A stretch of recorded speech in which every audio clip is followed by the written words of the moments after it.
आप लोगों में से भूल भुलैया सीरीज का पार्ट 1 जिसने भी नहीं देखा है, या तो वो अक्षय कुमार का फैन नहीं है या फिर वो किसी ऐसे आइलैंड पर रहता है जहाँ पर टीवी नहीं है।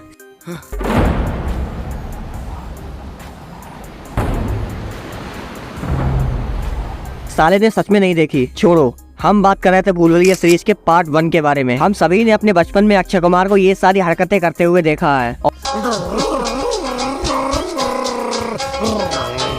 था कि जब मैंने चौड़ा घटाया गुनाकार किया और उसके बाद जब भागाकार किया तो एक ही जवाब मिला। और हम सभी ये सारी हरकतें एंजॉय करते थे और अभी भी करते हैं। फिर आते हैं कार्तिक आर्यन 2022 में भूल भुलैया 2 लेकर। कार्तिक आर्यन मूवी में पूरी कोशिश करते हैं अक्षय कुमार बनने की, लेकिन वो बन नहीं पाते हैं। लेकिन फिर भी उन्होंने बुरा काम बिल्कुल भी नहीं किया है। और यहाँ पर मैं कार्तिक आर्यन के एक्टिंग स्टाइल को बिल्कुल भी क्रिटिसाइज नहीं कर रहा हूँ। वो अपने प्यार के पंचनामा वाले एक्टिंग स्टाइल में मस्त एक्टिंग करते हैं भूल भुलैया के पार्ट 2 में। लेकिन भूल भुलैया पार्ट 1 वाले अक्षय कुमार की बात ही अलग है। Thanks. Love you.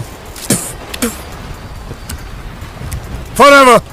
और भूल भुलैया पार्ट 2 की सक्सेस को देखते हुए उन्होंने भूल भुलैया पार्ट 3 को तभी अनाउंस कर दिया था। और फाइनली अब भूल भुलैया पार्ट 3 का टीजर रिलीज हो चुका है। तो चलिए आज की इस वीडियो में हम इस ट्रेलर का ब्रेक डाउन कर लेते हैं। ट्रेलर की शुरुआत में हमें ये सिंहासन दिखाया जाता है। इस सिंहासन को देख कर हमें ये बात समझ जानी चाहिए कि जैसे भूल भुलैया पार्ट 1 की स्टोरी के साथ भूल भुलैया पार्ट 2 की स्टोरी का कोई भी लेना देना नहीं था, बिल्कुल सेम उसी तरह इसके पार्ट 3 की स्टोरी का इसके पार्ट 2 की स्टोरी के साथ कोई भी लेना देना बिल्कुल भी नहीं है। भूल भुलैया के पार्ट 3 में हमें बिल्कुल ताजा फ्रेश स्टोरी देखने को मिलने वाली है। तो इस टीजर का भी हम इन सारी बातों को ध्यान में रखते हुए ही ब्रेक डाउन करेंगे। क्या सारी बातें? यही कि भूल भुलैया के पार्ट 3 की स्टोरी एकदम बिल्कुल न्यू होने वाली है। और इस टीजर का ब्रेक डाउन करते करते स्टोरी को भी बिल्कुल नई तरीके से जानने की कोशिश करेंगे। पार्ट 2 की बिल्कुल भी बात नहीं करेंगे। सिंहासन दिखाने के बाद हमें दिखाया जाता है एक सर्वेंट को, जिसको कि मंजूलिका अपने कमरे की ओर खींच रही है। हाँ, वही सो कॉल्ड भूतों वाली चिंदी हरकत। खैर हमें क्या। इसके बाद इस टीजर का सबसे इंटरेस्टिंग शॉट आता है जहाँ पर कि हमें एक तस्वीर को जलता हुआ दिखाया जा रहा है। अब ये चीज मूवी में काफी इंटरेस्टिंग हो सकती है, लेकिन मेरा दिमाग जहाँ तक सोच पा रहा है, मुझे लग रहा है कि ये उसी राजा की कहानी होने वाली है जिसकी कहानी हमें भूल भुलैया पार्ट 1 के अंदर देखने को मिली थी। अब मैंने कहा था कि पार्ट 2 की स्टोरी के साथ कोई भी कनेक्शन नहीं होगा, लेकिन पार्ट 1 का तो नहीं बोला था ना।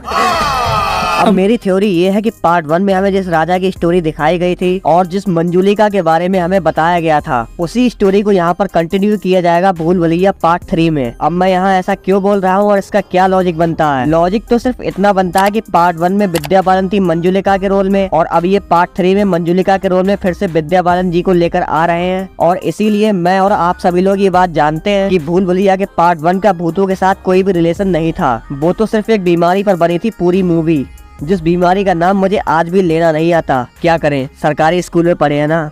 साला ये दुख का खत्म नहीं होता बे। Dissociative identity disorder DID।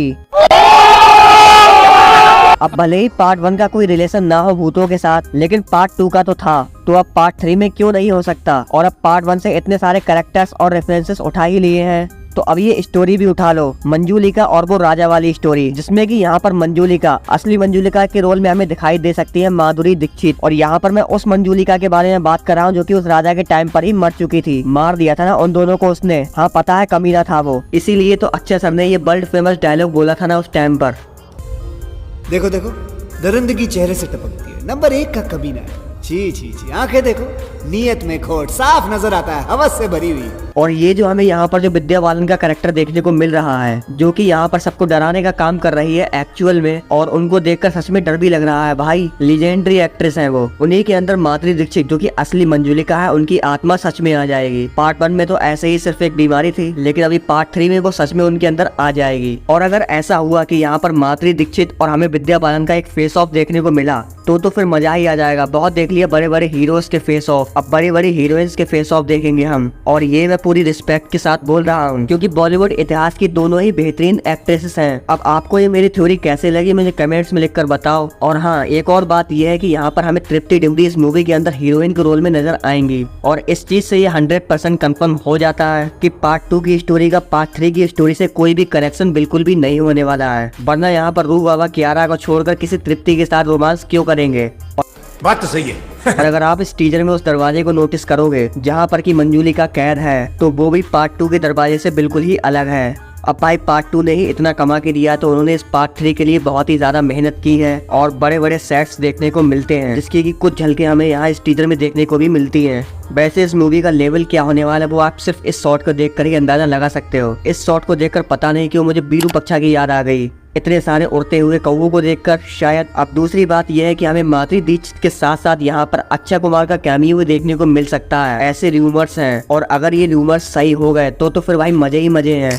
स्त्री 2 में भाई हो गए थे ना रूमर्स, सच आए थे ना मजे। स्त्री 2 में अक्षय कुमार का कैमियो भाई अभी तक नहीं भूल पाया हूँ मैं, और मुझे पता है कि भाई तुम भी नहीं भूल पाए होगे। और अगर ऐसा फिर से तुम्हें देखने को मिल जाए, ऐसा एक्सपीरियंस फिर से तुम्हारा अगर हो जाए तो फिर इससे अच्छी बात हम लोगों के लिए और क्या हो सकती है। और मेरी थ्योरी के हिसाब से तो भाई अक्षय कुमार का कैरेक्टर फिट भी बैठता है भूल भुलैया पार्ट 3 के अंदर। और अगर अभी आप सभी लोग ये सोच रहे हो कि मैं पार्ट 1 के साथ इतनी सारी सिमिलरिटीज क्यों निकाल रहा हूँ और इस पूरी थ्योरी का आइडिया मुझे कहाँ से आया, तो मुझे इस टीजर में इस सीन को देखने के बाद ये आइडिया आ गया था। क्योंकि इस सीन को देखकर एकदम मेरे दिमाग में आ गया भूल भुलैया पार्ट 1 का ये सीन, जहाँ पर विद्या बालन ऐसे पलंग को उठा लेती है। और ऐसा ही कुछ यहाँ पर भी करने की कोशिश की गई है इस टीजर में, लेकिन ये थोड़ा ओवर द टॉप हो गया। अब भूत है तो चलो चलता है इतना। तो अब चलो यार, इस टीजर को देखने के बाद मेरी छोटी सी खोपड़ी में जितने भी आइडियाज आए मैंने आपके सामने पटक दिए। अगर आपको पसंद आए हो तो वीडियो को लाइक कर दीजिए, और हमारे चैनल पर पहली बार आए थे तो चैनल को सब्सक्राइब कर दीजिए। हम आपसे मिलेंगे नेक्स्ट वीडियो में नेक्स्ट अपडेट के साथ। As always thanks for watching.